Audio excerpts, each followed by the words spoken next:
I went to a green industry conference this past week and noticed something disturbing about roses that roses can't afford, and neither can we as rose growers, rose lovers, rose fans. Um, Consider this a wake-up call for us.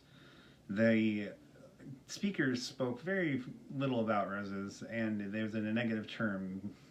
He's referring to hybrid teas' fussiness and um, also lack of vigor in certain climates. Also, they mentioned about the rose rosette disease and how we don't need roses because of it. This led me to come to the conclusion that at least in several people in the green industry's part, they are not interested in roses, predominantly due to the rose rosette disease. Um, Also, there have been since 2000 there have been quite a few rose nurseries to have gone out of business. To name a few, the Uncommon Rose, Ashdown Roses, and Vintage Gardens, for a few examples. Also, um,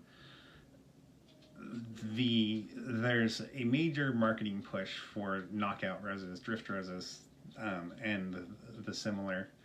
Like I would say, with the exception of those major knockout or major marketing background roses, all roses are in trouble. There was a video done by Rose Fraser Valley Rose Farm, called "Roses Are in Trouble," and I'll link that video in the description below. My focus is predominantly on those that are out of pennant and old garden roses. I don't think he went far enough.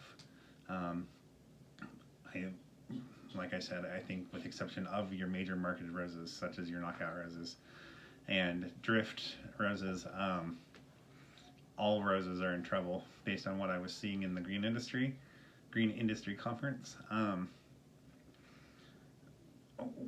So what can we do about that? We can, like Fraser Valley Rose Farm and also the Rose Geek mentioned, we can disperse roses that we have in our yards to nurseries that are willing to take them. I'll post links to those videos in the description as well.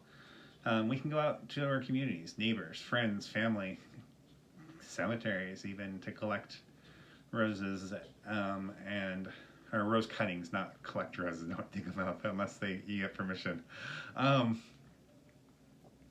And even possibly workplaces. I think we need to get the rose societies more involved, contact them, get rose sale, plant sales. Possibly even reach out to newspaper and see if there's any human interest stories that you can do. Helpmefind.com has a rose cutting tab that you can contact those people who have roses that cuttings to trade or what that you may be interested in, that they might, or you make a page and people can contact you. So those are several ways of doing that. There might be a few others that I didn't mention. I'm sure there are, but we just need to get the word out. Roses are important. I think if we don't, we're going to eventually find ourselves looking at a world of knockouts and drifts and not much else.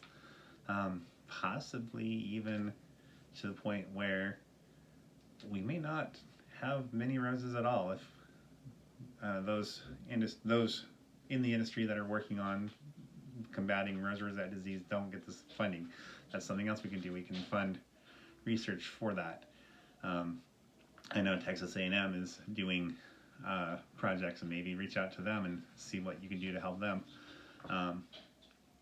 If you have other ideas, feel free to leave them in comments. If you like the video, please click the like and help it spread to others. Share this video so other people are aware of what's going on in the rose world. And thank you for your time, and have a good day. Thank you for watching. Bye.